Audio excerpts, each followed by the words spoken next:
The Children's Hour began with a noble dream, wrapped in a simple package. We wanted to create a brighter future for Filipino children in need.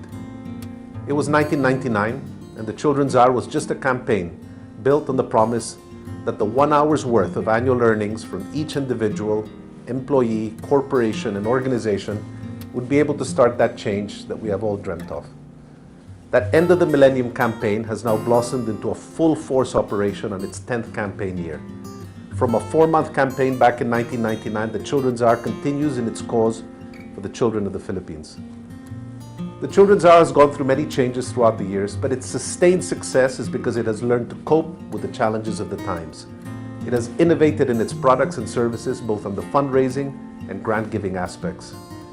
While it began merely as a fundraising campaign, it has diversified towards creating ways to engage the many sectors of the public that it serves. The parting of each one's 1 hour through the donation of time, talent, and treasure. We may have gone through changes, but our essence remains the same.